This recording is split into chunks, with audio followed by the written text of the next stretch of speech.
दिमाग की असली ताकत। लिमिटलेस बुक जिम क्विक के द्वारा लिखी गई एक बहुत ही अच्छी किताब है। आपकी जानकारी के लिए बता दें कि जिम क्विक एक बहुत ही बड़े साइकोलॉजिस्ट हैं। उन्होंने अब तक बहुत से लोगों को ट्रेनिंग दी है। यहाँ तक कि जिम क्विक ने दुनिया के सबसे अमीर आदमी एलोन मस्क को भी ट्रेनिंग दी है। इस किताब में जिम क्विक ने दिमाग से जुड़ी ऐसी चीजों के बारे में बताया है जिसे जानकर आप हैरान रह जाएंगे। जिम क्विक कहते हैं कि अगर कोई अपने दिमाग की असली ताकत को समझ ले तो उससे ज्यादा तेज इंसान इस दुनिया में और कोई है ही नहीं। हमारा दिमाग हमारा सबसे बड़ा हथियार है। इस दिमाग के पास ऐसी कई शक्तियां छुपी हुई है जिसके बारे में आप सोच भी नहीं सकते हैं। अगर आप अपने जीवन में सक्सेसफुल बनना चाहते हैं और हर उस चीज को हासिल करना चाहते हैं जो आपका सपना है, तो ऐसे में आपकी इच्छा पूरा करने में आपका दिमाग आपकी मदद कर सकता है। Chapter 1, becoming limitless. जब जिम क्विक बच्चे थे और केजी में पढ़ते थे, तब एक दिन वो खिड़की के बाहर नजारा देख रहे थे। खिड़की थोड़ी ऊंची होने की वजह से वो थोड़ी ऊंचाई पर खड़े थे, लेकिन फिर अचानक जिम का पैर फिसल गया और वह गिर गए। गिरने पर जिम के सर पर बहुत जोर की चोट आई और उस समय वह छोटे थे, तो इस घटना से उनके दिमाग पर काफी गहरा असर पड़ा था। इस एक्सीडेंट की वजह से जिम की हालत बहुत ज्यादा खराब हो गई थी। अब वह न तो ठीक से पढ़ पाते थे और न ही किसी चीज पर ध्यान लगा पाते थे। जिम की हालत बहुत खराब हो गई थी, जिसके कारण वह अपने क्लास से 3 साल पीछे हो गए थे। जिम अपनी पूरी क्लास में सबसे गंदा परफॉर्म करते थे। इसकी वजह से सभी लोग उनका मजाक उड़ाते थे, लेकिन जैसे तैसे करके जिम ने अपनी पढ़ाई जारी रखी। जब वह 9th क्लास में पहुंचे तब उन्हें टीचर द्वारा बताया गया एक टॉपिक समझ में नहीं आ रहा था, जिसकी वजह से जिम ने अपने टीचर को दोबारा उस टॉपिक के बारे में बताने के लिए कहा। जिम के पूछने पर उनकी टीचर उनसे कहती है, टूटा दिमाग वाला लड़का। वैसे तो सभी बच्चे जिम का मजाक उड़ाते थे, लेकिन अपने टीचर के मुंह से यह बात सुनकर उन्हें बहुत ज्यादा बुरा लगता है। टीचर की बात सुनकर ऑथर के मन में यह बात बस गई थी कि उनका दिमाग सच में टूटा हुआ है। उन्हें यह विश्वास हो गया था कि उनका दिमाग सही ना होने की वजह से वह दूसरे से कम है और इसीलिए वह फेल हो जाते हैं। इन सभी चीजों से परेशान होकर जब एक दिन जिम अपने दोस्त के घर डिनर पर चले जाते हैं, डिनर पर जिम के दोस्त के पापा जिम से पूछते हैं कि तुम्हारी पढ़ाई कैसी चल रही है। यह सवाल सुनते हैं जब वह दुखी हो जाते हैं और रोने लगते हैं और रोते रोते अपनी सारी प्रॉब्लम अपने दोस्त के पापा को बता देते हैं। ऑथर की बातों को सुनकर ऑथर के दोस्त के पापा उनसे पूछते हैं कि बताओ तुम्हें अपनी लाइफ में क्या करना है, तुम्हारे सपने क्या है और तुम स्कूल क्यों जा रहे हो। ऑथर के दोस्त के पापा उन्हें एक पेज निकाल कर देते हैं। जिम अपने सारे ड्रीम्स उस पेपर पर लिख देते हैं, जिसे देखने के बाद ऑथर के दोस्त के पापा उनसे कहते हैं कि जिम, तुम्हें और तुम्हारे ड्रीम में बस इतना डिफरेंस है जितना तुम अपने दिमाग को कहते हो। यह कहते हुए वह ऑथर को अपने साथ एक रूम में ले जाते हैं जहां बहुत सारी माइंडसेट से रिलेटेड किताबें होती हैं। इस रूम में ले जाने के बाद ऑथर के दोस्त के पापा उनसे कहते हैं कि तुम्हें एक वीक में एक बुक रीड करनी है। ऑथर को अपने दोस्त की पापा के बातों पर यकीन नहीं होता है, इसलिए उसके दोस्त के पापा उनसे कहते हैं कि जिम, तुम इस काम को चैलेंज समझकर करो। साथ ही वो कहते हैं कि तुम्हें अपने दिमाग को ट्रेन करना होगा ताकि वह तुम्हारे कहे अनुसार काम करे। साथ ही तुम्हें अपनी लर्निंग स्पीड पर भी काम करना होगा। जिम ने अपने दोस्त के पापा की बात मान ली और उन्होंने किताबें पढ़ना शुरू कर दिया। किताबें पढ़ने के बाद उनकी जिंदगी मानो पूरी तरह बदल गई।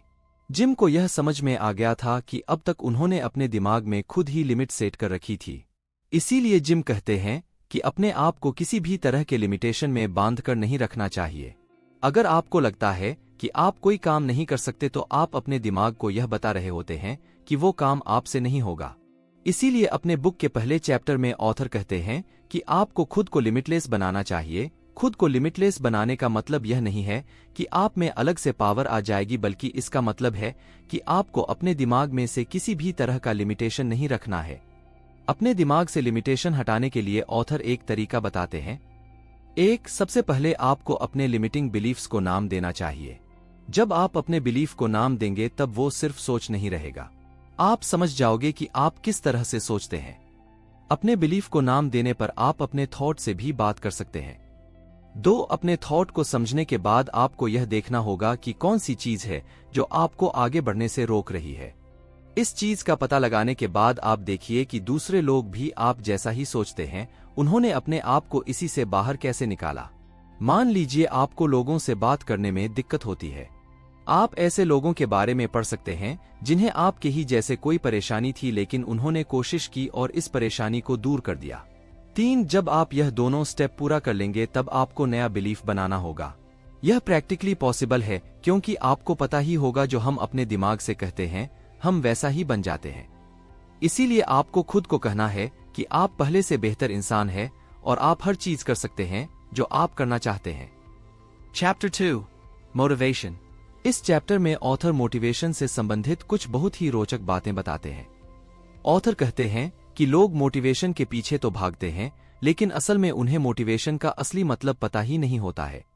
ऑथर के अनुसार मोटिवेशन सिर्फ एक एनर्जी का रूप है। जिस तरह हमें अपने दोस्त के साथ घूमने जाने के लिए एनर्जी की जरूरत होती है, पढ़ाई करने के लिए एनर्जी की जरूरत होती है, खेलने के लिए एनर्जी की जरूरत होती है, किसी बोरिंग काम को करने के लिए एनर्जी की जरूरत होती है। ये एनर्जी ही हमसे हमारे सारे काम करवाती है। साथ ही ऑथर हमें मोटिवेशन से संबंधित कुछ झूठ के बारे में बताते हैं जो हमने हमारे दिमाग में बैठा रखे हैं।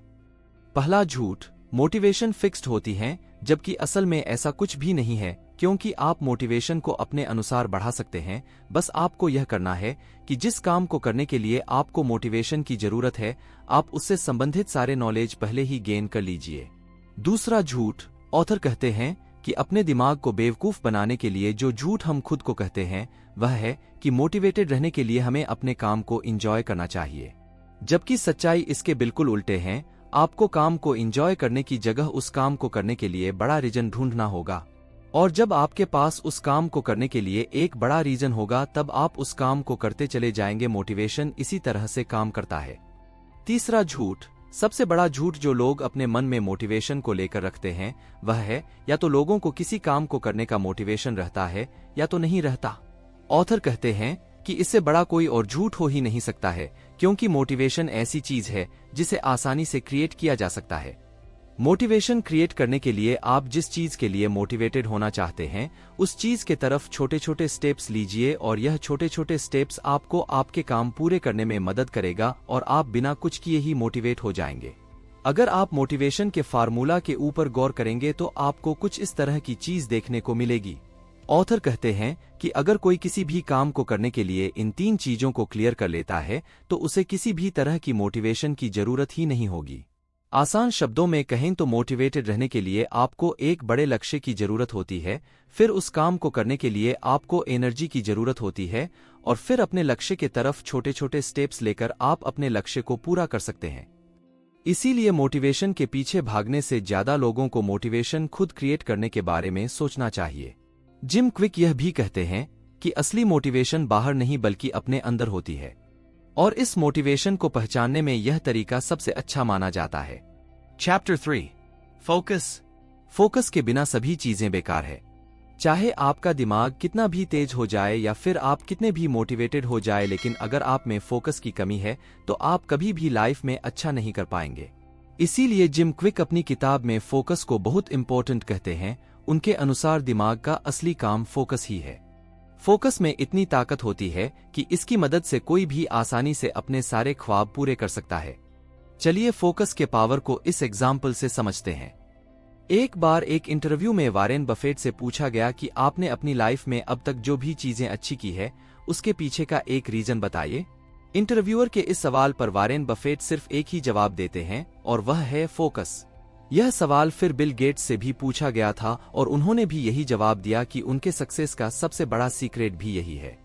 स्टीव जॉब्स भी फोकस को उतना ही जरूरी बताते हैं और कहते हैं कि फोकस का मतलब बहुत ही सिंपल है। जब आप दूसरी चीजों को ना बोलकर ये चूज करते हैं कि आपको अपना समय कहां देना है तो वही आपका फोकस कहलाता है।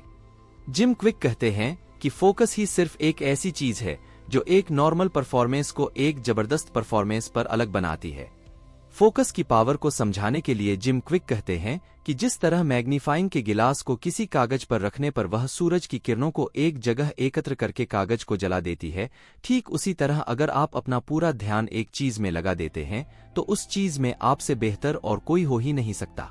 जिम क्विक अपने बुक में फोकस बढ़ाने का बहुत ही अच्छा तरीका बताते हैं। वह कहते हैं कि आप सबसे पहले कोई किताब चुनिए और 4 मिनट के लिए उसे पढ़ने के लिए बैठ जाइए। 4 मिनट पूरा हो जाने के बाद आप 4 मिनट कम करके 3 मिनट में बुक पढ़ना शुरू कीजिए।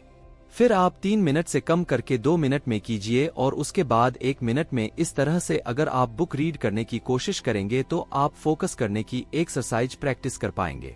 दोस्तों, आशा करते हैं आपको जिम क्विक के द्वारा लिखी गई बुक लिमिटलेस समरी पसंद आई होगी। अगर आप इस किताब को ऑनलाइन मंगवाना चाहते हैं तो उसका लिंक नीचे डिस्क्रिप्शन बॉक्स में दिया गया है।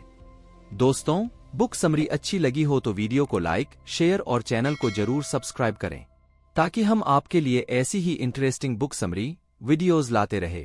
धन्यवाद। जय हिंद, जय भारत।